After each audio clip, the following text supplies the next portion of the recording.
Welcome to this evening's Parenting Hour session. My name is Kathleen Roche-Nagi and I'm with you for this hour indeed. And we're going to have another delightful topic and conversation. Hopefully you're all keeping well and safe and that you're inside in the heat. It's a little bit cold out there, although I think it's starting to rain now in my area anyway, whether it's raining for you or not. And you are well and safe and your families are well and safe also, inshallah. This evening I have two wonderful guests here in front of me, so I can see them. Unfortunately, that's what's the privileges of lockdown now, that we actually are doing this live over Zoom. And I have my two guests here in front of me and they're ready to go. They've been busy working all day, but they're still giving up their time to be able to get information across to you about the importance of infant mental health. And I know we talk a lot about mental health here in the show, but we never talk about it enough, really. We should keep talking about it, and especially about infant mental health and the importance of that, because that's the foundation for life for children. Is that right, Rachel? So I've got two lovely Rachels here in front of me. Both of them are nodding and both of them are smiling. So welcome to this evening's show. Welcome. Oh. Well, thank you, Kathleen. Yes, it's very confusing that we have two Rachels here this evening, but I'm sure we'll manage. Yes, indeed. So I'll just say who I am and then maybe other Rachel as well. So I'm Rachel Pardoe and I'm a child psychotherapist. I specialise really in doing work with parents and infants, and I live and work in Bristol. Rachel, do you want to? Okay, thank you. Hi, so my name is Rachel Allender and I am also a child and adolescent psychotherapist. And I've recently joined the perinatal team in covering Bristol and the surrounding areas.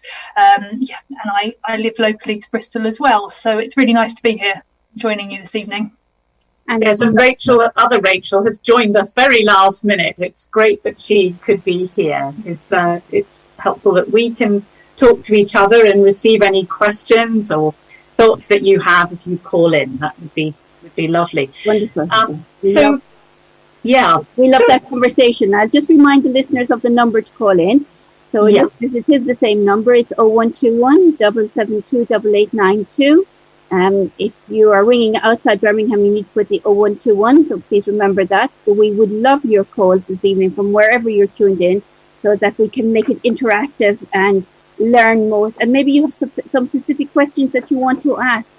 Please do. We have experts here. How seldom do we have? Well, we do have a lot of experts. I shouldn't say seldom, but it's great having these experts here this evening, here in front of us, to be able to give us up-to-date information and talk also about the infant mental health website that's just been launched, which we'll come to in a little bit later on. So, Rachel, can I ask you first, why did you come into to psychology and then into infant mental health? Yes, well, it's always interesting thinking about why we come into these things, isn't it? And I think it's often for quite personal reasons and then just things that happen to us in life. And I guess, when I was at school and late adolescence, I think adolescence is often a difficult time for many people, and it certainly wasn't easy for me. But I was very fortunate that I had helpful adults around me, and I was able to get some therapeutic help from an adult when I was about 18, 19, and I thought, this is so helpful. I was going to go and study psychology at university anyway. I wanted to do that, but I thought this kind of work, I'd really like to be able to do something like this to help people in the way that I have been. And I particularly was interested in working with children. I just thought if we can start early on in life with parents and infants and small children, really we can do so much to change things. And so that was really my inspiration. And I think going to university and then working with children, I worked in a residential school for children who had a lot of difficulties, and in two schools, in fact. And that kind of really gave me an idea of the kinds of struggles that families are really up against and how much support people need. So I think then when I went on to train in child psychotherapy, which was a long training, as other Rachel knows as well, it's a long training, but it really helps us to develop some skills to equip ourselves. But we're always learning, and we learn from you. And I noticed actually that we have got, Kathleen, we've got a caller, and I'm wondering at what point we want to take a caller. There is somebody waiting, so that's fantastic. I wonder if we could just quickly say something about kind of what infant mental health is, maybe, before we take a call. It's really nice. Because it is a funny term, isn't it? Infant mental health. What on earth does that mean? We talk about adult mental health issues and problems, but for an infant, and actually what we mean by it is how well a child develops socially and emotionally, how they develop in those early years. And what we're thinking about is how a baby that's born into a family is born into a particular family, in a particular community and a culture, and maybe a religion too. And it's how that baby grows and develops, and how we hope that that little baby becomes a child who can develop close and secure relationships with adults and with peers, and can understand something about their feelings and emotions so they're not too overwhelmed, can experience feelings but also manage them a bit, and explore the environment and learn. So these three things of close, secure relationships, managing emotions, because we all struggle with emotions, and especially now in lockdown. Yes, absolutely, and exploring your environment. So these are all crucial things for children. And by infant mental health, we mean being able to do those things. Rachel, I don't know whether you want to add anything to that, thinking about infant mental health. Yes, I was thinking about the sort of foundations for future longer term mental health. So, you know, thinking with the children that I work with now, they're under a year old, so from birth to a year old. And really, it's about sort of what can we do at that stage to promote, as you say, those sort of three areas for the sort of long term, you know, to promote good mental health throughout that child's life. And that's working with the child, but also their parents, the wider family, and thinking about all of the factors that impact upon that child's development and well-being. Yes, absolutely.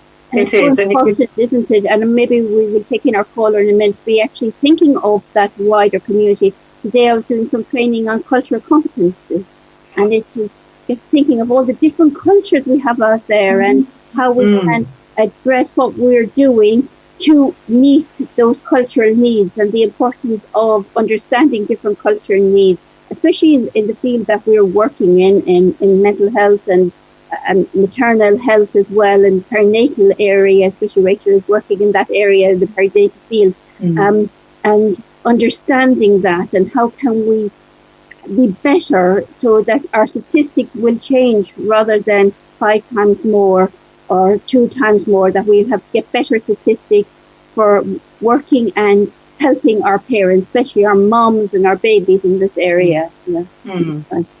I wonder, can we link in our caller studio as we're talking here? If you could let our caller join us. Maybe our caller is still... I'm still here. Oh, you're still here. Hello. I know that. Assalamu alaikum. Wa alaikum salam, Maria. How are you? I'm very well, thank you. I'm really pleased to be hearing such wonderful speakers talking about infant mental health. Really excited to be part of the call, and so pleased that it's something that's being focused on. Thank you, and thank you for ringing in. Maybe you can explain to our professionals here your background and your interest in this field. Yeah, absolutely. So my name is Maria, and I'm a psychotherapist. So I've been working with Approachable Parenting since 2012, I think, when I was actually doing my master's in psychology. I actually work with adults at the moment, but I have a special interest in perinatal mental health. So I do a lot of work voluntarily with NCT, and also work as a parenting practitioner with Approachable Parenting. I'm one of the co-developers of the Pregnancy and Beyond course, which was a fantastic course to be involved with, and pilots. And I think my interest is really from sort of going on from what Rachel was saying. My interest is from the women's health perspective, the perinatal mental health perspective, the caregiver's perspective, how we can best support and what we can do in terms of our own mental health, and in the things that we do to support and encourage and nurture those children, those babies and those infants, so that they grow to be emotionally stable and form those secure relationships, so that they have good mental health as babies, as infants, and long into adulthood, as the other Rachel said, because it does have long-term impact. Great. That's a big question there indeed. Maybe we'll have a conversation around this and join into conversation with Maria when both Rachels have explained a little bit more around that. Great, powerful question. Yes, thank you, Maria, for your interest. And actually, I am really impressed with the work that I can see you're doing and on your website, your lovely video, and talking about the 5 pillars, and how you're linking in very much with your community and the culture there.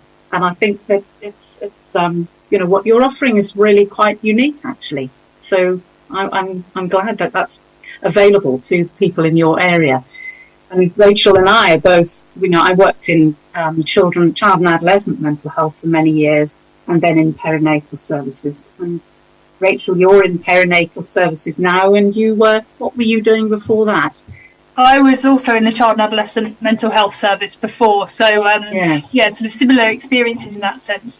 And I was just thinking, as Maria was saying, I was thinking about that kind of dual focus of how we, in order to promote our infants' kind of well-being and development, we need to think about how our mums and our dads are doing as well. And I think often we can we focus a lot on mums, which is fantastic, but I think it is really important to keep dads in mind as well, and the wider family.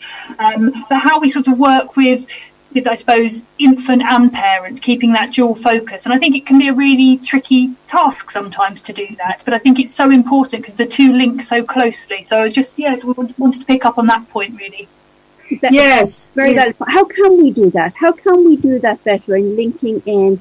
Because actually it is, when you look, especially, baby just born, and for months later on, as mom and dad, they're really the inner circle of this world. So how can we look after baby by looking after mom, or mix it, vice versa, looking after mom to look after baby?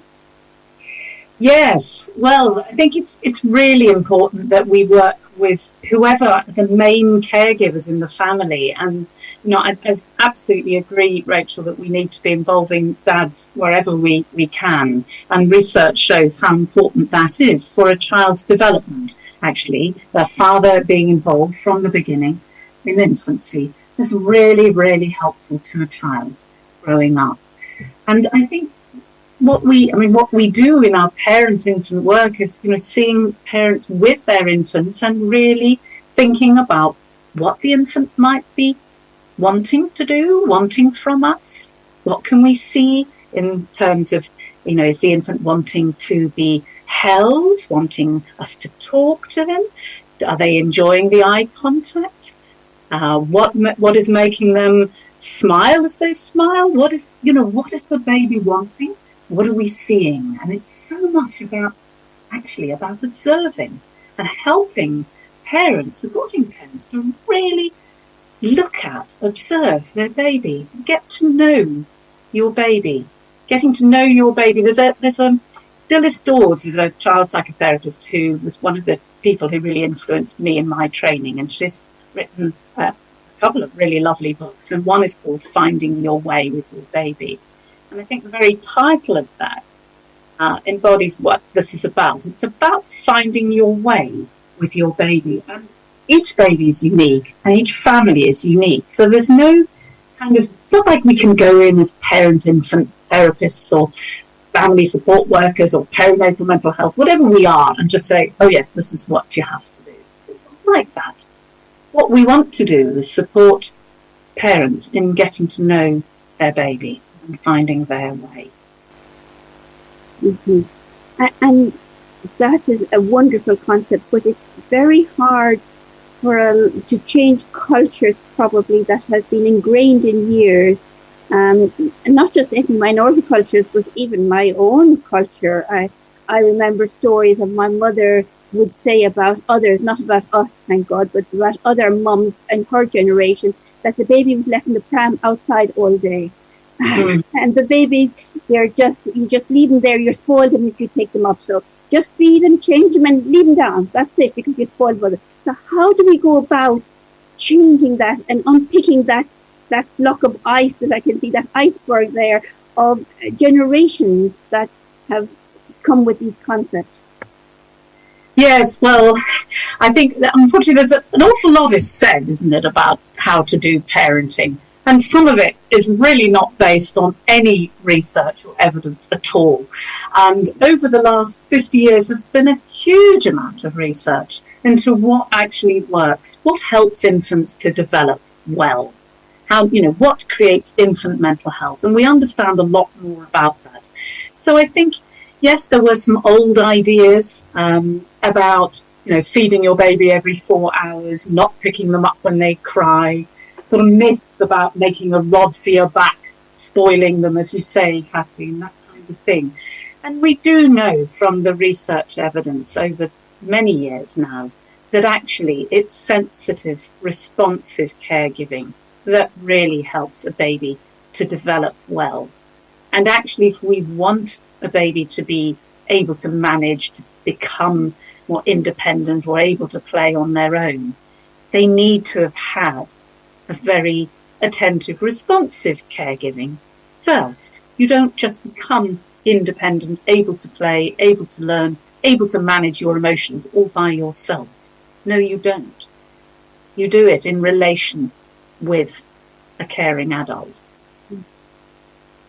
Rachel, do you have anything to add to that?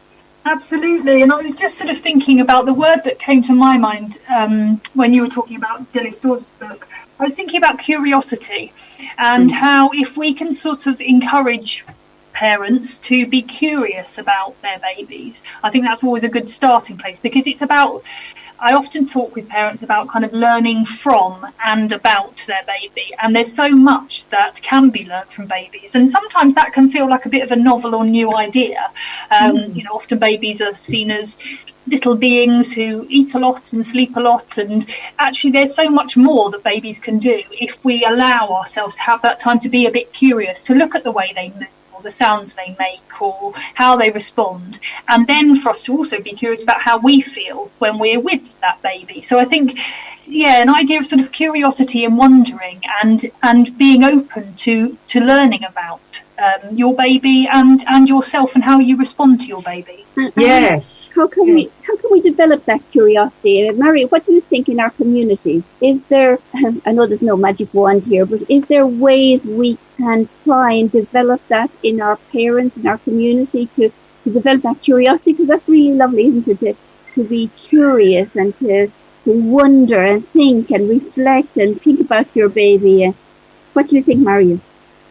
Yeah, I love that word, curiosity. It is about being curious. And I think as well about respecting the baby.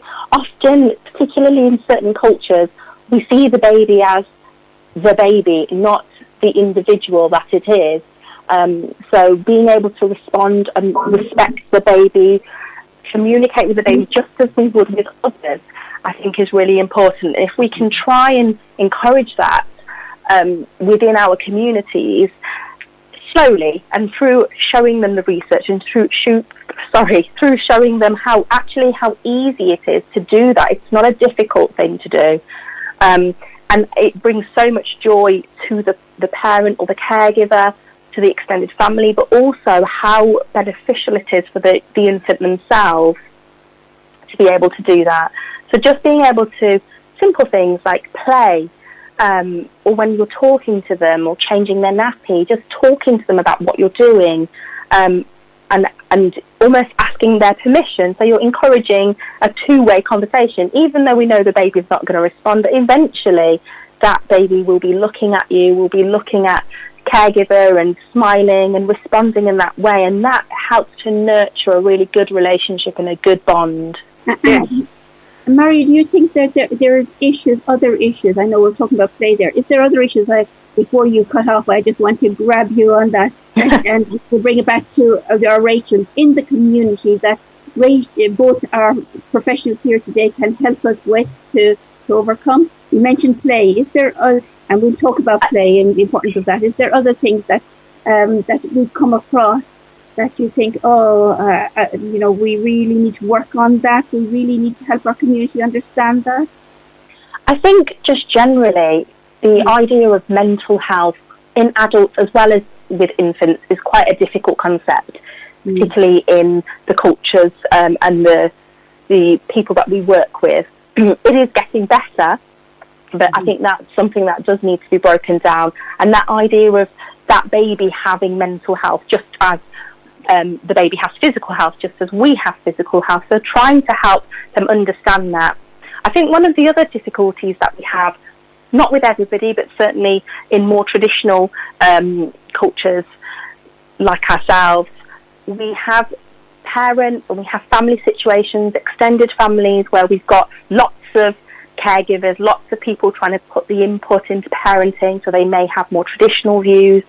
And there's also that those pressures of trying to maintain a lovely home, trying to maintain all of the caregiving for the extended family, cooking, cleaning, all of those things. There's a very traditional role, particularly that the mother might have, and the father may have a particularly traditional role, going out to work and being that sort of role. So what we need to do is make sure that people are encouraged to notice that actually those things are important. Yes, we need to provide for the child in terms of having a roof over their head, in terms of clothing, food, but actually this is just as important in terms of giving them emotional security and giving them that social development, giving them the skills that they need now and in later life. Wonderful. Yes, it brings up a lot. Lots to think about. You've raised masses, Maria, in that. But things I'm thinking about is just that, when you're a parent of a baby, of small children, it's very, very full on. It's a very demanding, taxing time. There's a lot of pressure on you. You're trying to manage so much, and often on very little sleep.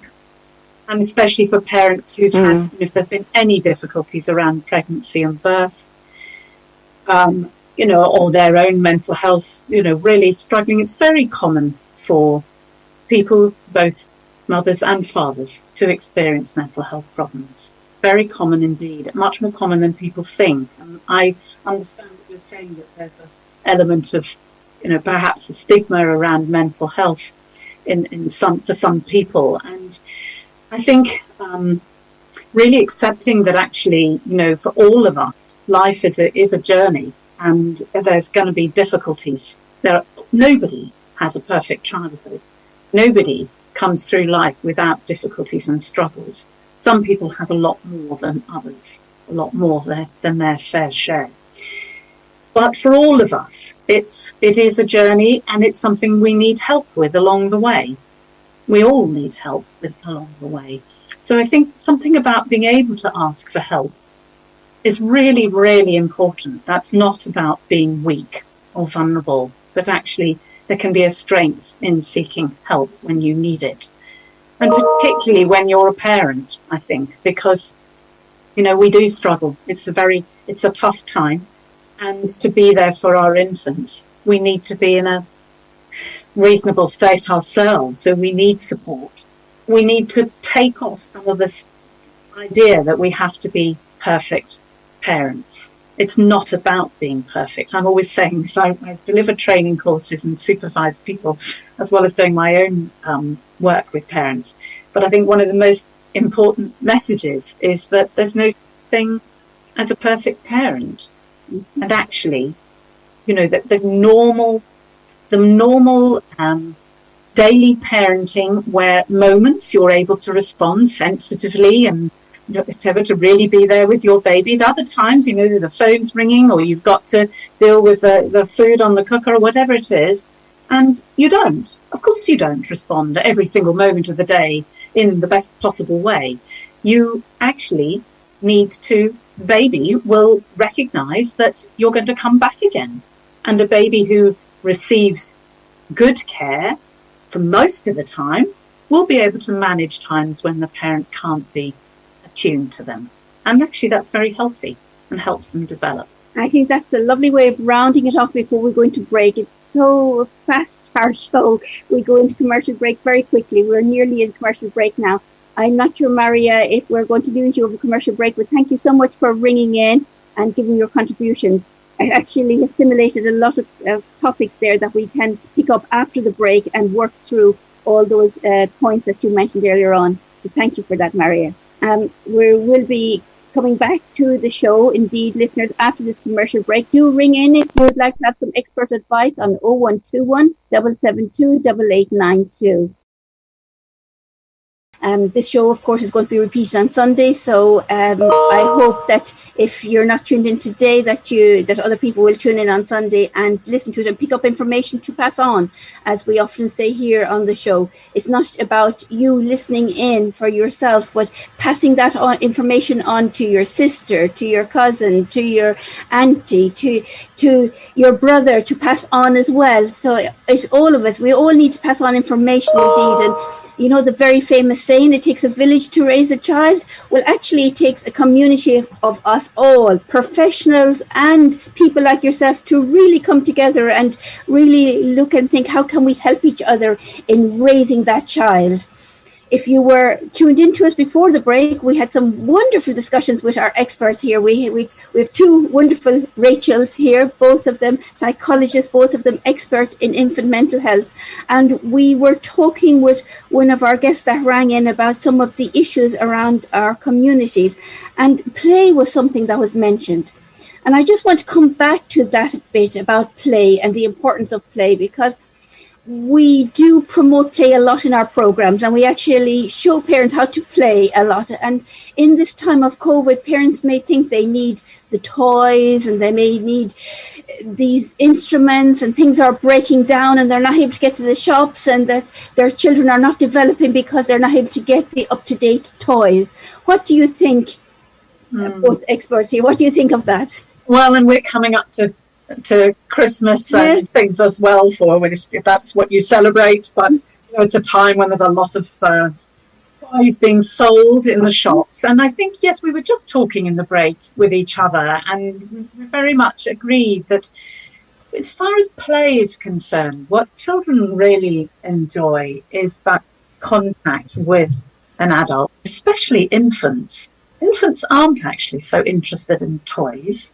You might have some rattles and noisy music toys and all sorts of things. But actually what babies really like is looking at us, our faces. We are the most interesting thing to them. They're fascinated by the way our mouths move when we speak, by our eyes and our eyebrows, and they will imitate us. Even a tiny newborn baby can imitate a parent sticking their tongue out. Babies are born ready to interact with us. That's absolutely what they want to do. They look for human faces and they latch onto it. Those extraordinary gazes that newborn and early infants give us. Long, long gazes. So playing is actually just being with and interacting with a baby.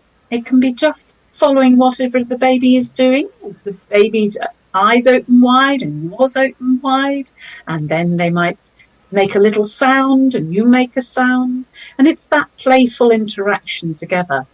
And as an infant gets a little bit older and becomes a young child who might well be interested in various toys and things, just being with them and seeing what they're interested in. Mm-hmm. So this idea of kind of watching and waiting, wondering what the baby or small child might be interested in.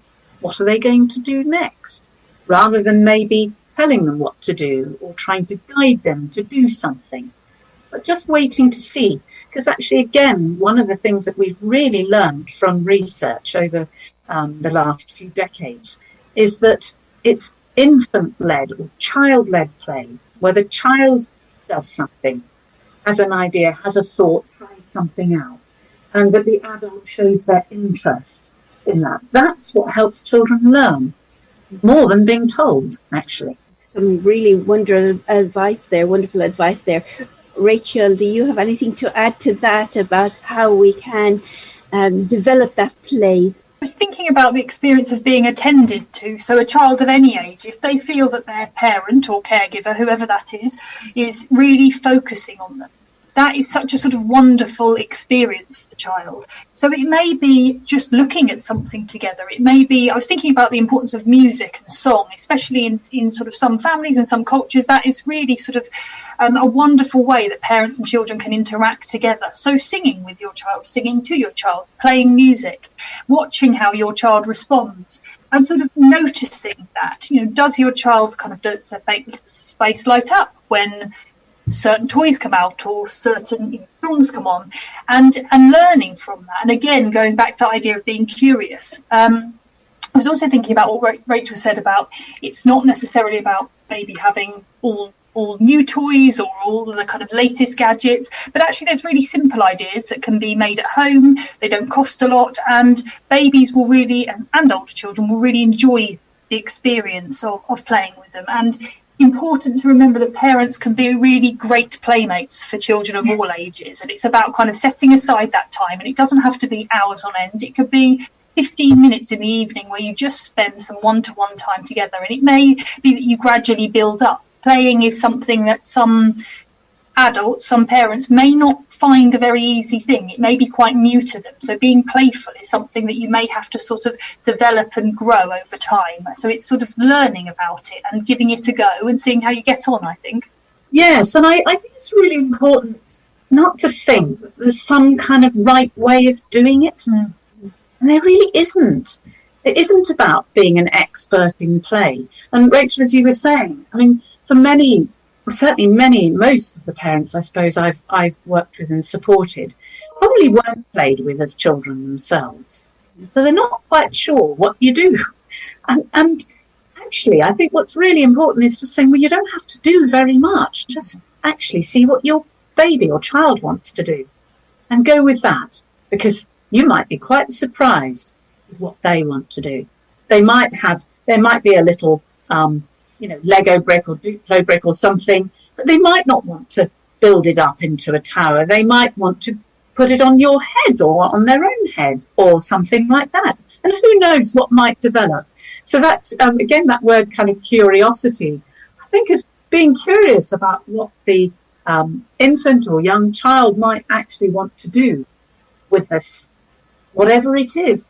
I mean, isn't it interesting that how much children like cardboard boxes? In our street during COVID, there was a lot of deliveries of things. So there tended to be cardboard boxes around.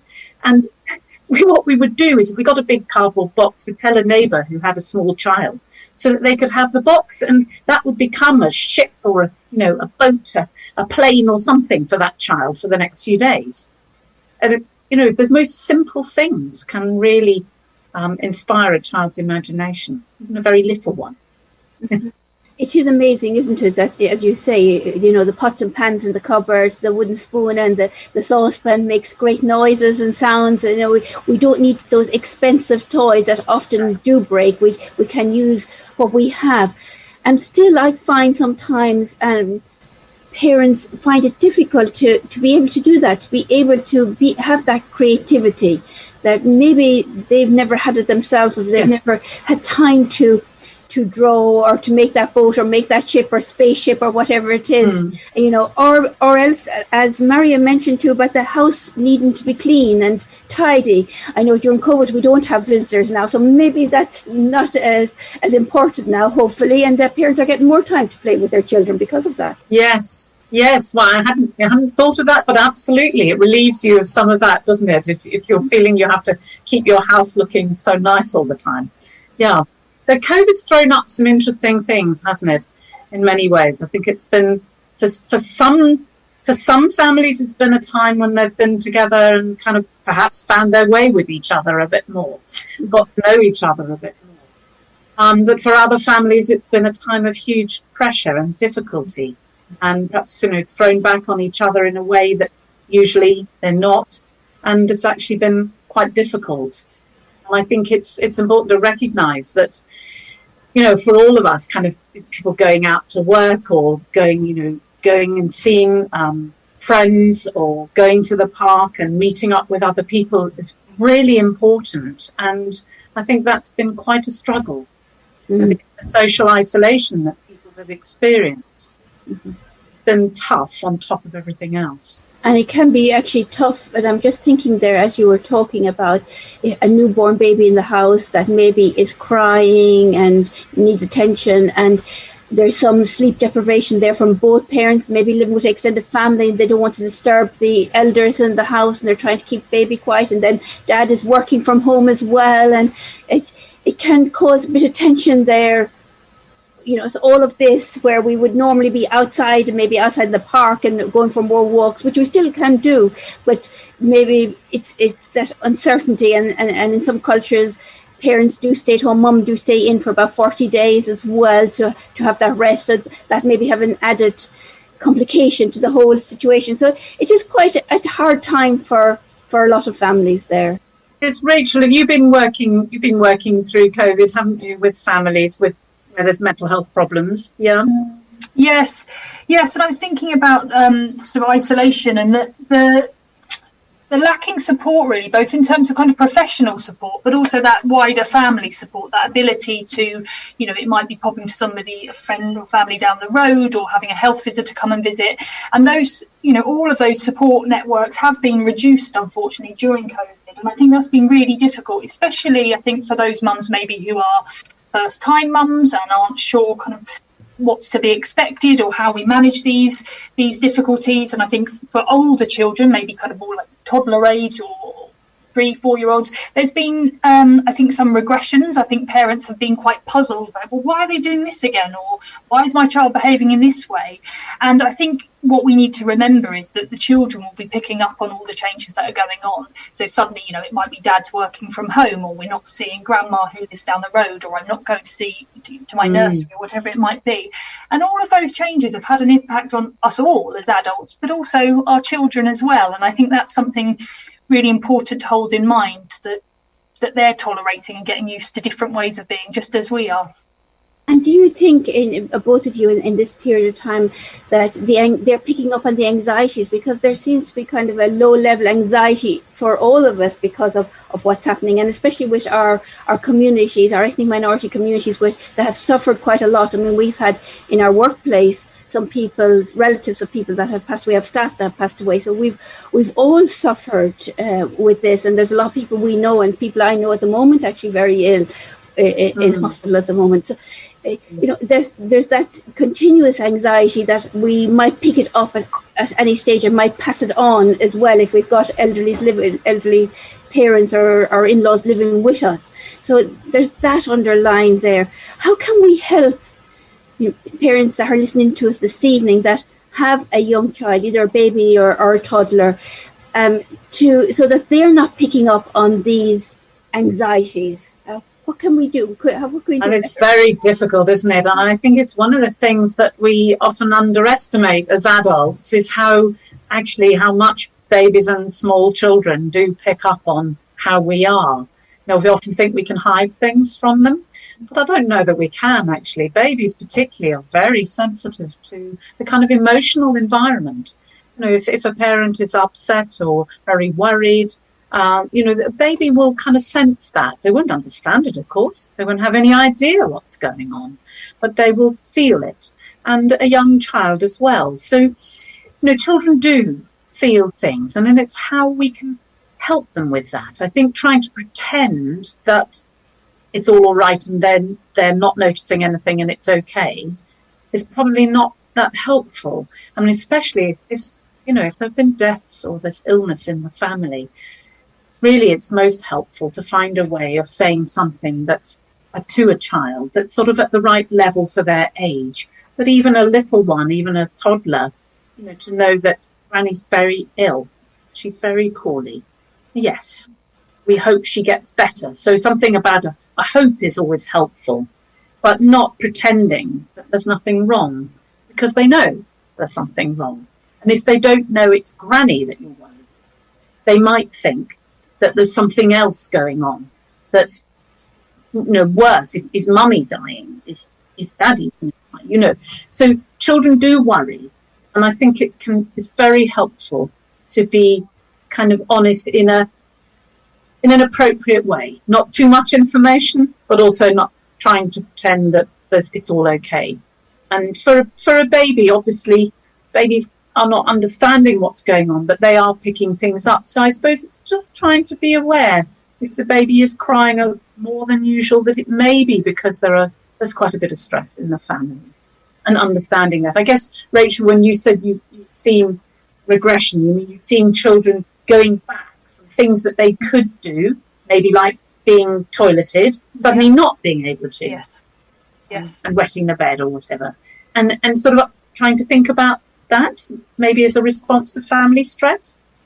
Yeah, sort of changes in behaviour. And we know that often children can express their feelings in a very kind of physical or behavioural way. So we may see, don't know, my son used to be able to tolerate me going out the room and leaving him in the room on his own for a minute whilst I popped to make a cup of tea. And now he's getting really upset. He's holding onto my leg. He's crying when I leave the room. So we may wonder, well, what's that about? And I guess I was just thinking when you were talking, Rachel, about helping our children to name their feelings, putting words to the feelings, I wonder if you feel quite worried because there's been so many changes lately, or I think you might be wondering why daddy's working from home, or why we haven't been able to see auntie so-and-so for however long. So kind of putting it out there. And I guess building on what you said there, Rachel, about trying to be sort of honest, actually not pretending that those changes haven't happened, but they are happening and we're thinking about them. And that can be really containing for a child, kind of reassuring, to make them feel safe that mummy and daddy, or whoever it is, caregiver, has noticed that there's something different going on and that they can think about it together. So it's being alongside your child during those changes. Yes, I think so. And I think often parents, none of us wants our child to be worried or upset, do we? And so, often parents will try very hard to protect the child, to not say anything, to try and pretend that things are all right. But actually, it doesn't really work. I think, as I said, because a child, they get to know that something's up. And actually, little children will imagine all sorts of things. And they might be imagining something worse than actually happening. It might be that daddy's working from home, but does that mean daddy hasn't got a job and then we'll have no money and we'll have no food? No, daddy's working from home and he's being paid to work from home. Do you know what I mean? So it's sort of somehow being curious about what the child might be worried about. Are you thinking, are you worried? Are you all right? Are you worried about something happening? Just wondering with the child and opening up, being curious and opening up a conversation. Little children, even very small ones, can be quite amazing about what they come up with if they think there's a space for that. They think they've got an adult who's interested. That's wonderful, actually, what you're just saying. But how can parents, I find that parents find it hard sometimes to be curious enough to open, or to find it difficult to open up that question. They don't know where to start. And they prefer not to say anything and kind of stay quiet rather than not start it at all. Yes, I guess it has to start with what the infant or child is showing us, really. So if they're crying a lot, like your example there, Rachel, of a child who was separating okay, but then suddenly becomes very clingy and holds on, when separating at nursery, holds on and cries and clings, then just kind of noticing that and gently talking to them. They're crying a lot more, perhaps they're feeling more upset, a bit worried now, not sure, and always kind of reassuring, for instance, if it's like a separation like that you're coming back, and not thinking, oh, what's happened to my child? She's suddenly crying a lot, she's too clingy, I need to make her go into nursery, she's got to learn how to do it. Actually, instead thinking, wonder what it is that's really made her upset now. Wonder why she's crying so much. What is she afraid of? I think that's a good question to think. What might be going on in the child's mind? what might they be afraid of or worried about that might be making them either clingy or have bigger outbursts, tantrums, or not want to eat their food. Whatever it is, small children express it through these kind of more obvious behaviours. It's sort of, again, being curious about, wondering about why, maybe. And they can often tell us. They can tell us a lot more than we think. And play can be another really helpful tool, that if we're playing with our children, slightly probably kind of older children, sometimes things come out in play and we see these themes emerging, and then we can talk about them. Gosh, the teddy bear seems to be wanting to stay very close to its mummy, or whatever it might be, and we can then build upon that. So play is often a really lovely way of getting ourselves into a space where we can talk and explore. It is indeed, and so much can come out of play. And I'm loving the tips that are coming through here with both of you, indeed. And we talk about some of the tips. It was talking about play and having that play child-led, and then using as a story time, and then being honest and open for families that what's going on, but approach it in a child developmental way. Name the feeling you mentioned, and handhold the child. It was like, to get, so that you're there and you're curious and you're going to ask the appropriate questions, the appropriate time. So this is some of the tips that I looked at or I've written down here. And not to be afraid. You actually there, I have kind of drawn a little picture of two eyes. So not to be afraid, just observe and look and not be afraid. Yes. And there's a lot of anxiety, isn't there, about doing the right thing, being a good parent, not wanting to protect your child, not wanting anything bad to happen to them, wanting to make everything okay. And I think actually with the expectations that we have on ourselves are just far too great. And I think as professionals, I always feel that's quite something that we really need to be doing, is to helping people to accept where they are and where their child is, and to not try to be doing so much more or making their child do so much more. Go with where things are and being there together, getting to know each other, finding your way. And have that, kind of slowing it down, I think, really. Wonderful. And I know we have this new website that we were going to mention. Maybe that's where professionals that are listening in this evening can go and get some support more than the parents, although the parents may enjoy looking around it as well. Do you want to tell us a little bit about it? Yes. So this is the Association for Infant Mental Health. So we're talking about infant mental health today. And there is an association in the UK that is for professionals, it is for practitioners who are supporting parents. And there's lots of information on there. There's lots of resources around books and videos and articles, things that practitioners can read to help them to understand more of what we're talking about this evening, so that they can support you better. And we're really hoping that people will go and have a look at this. It is the Association for Infant Mental Health, AIMH, and if you Google that, you would come up with the website aim.uk. And it is for people to become members as practitioners and then have access to resources they can use with parents, and also link up with each other. So Kathleen is brilliant. She's a lead for your area in the West Midlands. And so she is seeking to bring together practitioners in this field and all learn from each other and share resources. So we have these things called hubs, and there's a West Midlands hub, and we've got a Bristol hub. And this is for practitioners to get together and learn from each other. So, as parents, if we hope that your health visitors, your midwives, your early years practitioners will perhaps be accessing this information and support, local support with their hub. Wonderful. It looks lovely. I recommend the parents to have a look at it. Professionals, if you are driving home and not able to write down the name, it's very easy. The Association of Infant Mental Health. AIMH. Do open it up and have a look at it. It's full of wonderful information, wonderful website, actually.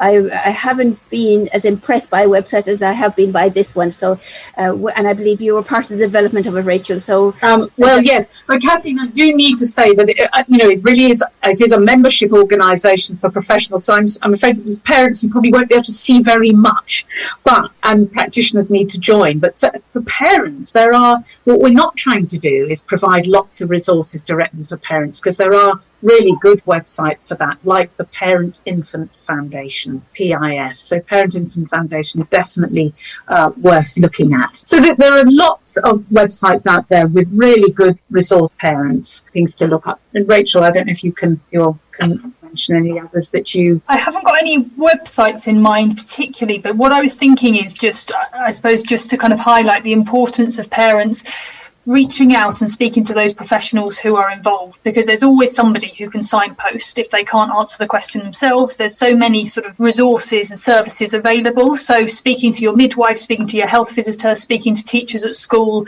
And if you've got queries, if you've got worries about your child, or you want to kind of learn some new skills, there's lots of different groups and trainings and resources available. So I suppose it's, as you said earlier, Rachel, I think not being afraid to ask for help and knowing that there are lots of very willing people with lots of skills to offer. Yes, and I would just like to add, I think the Parent Infant Foundation is excellent, but also there's a website called 0 to 3 in the United States, and they have so many resources for parents. And we're going to have to leave it there this evening. There's a lot of resources out there, a lot of help there available.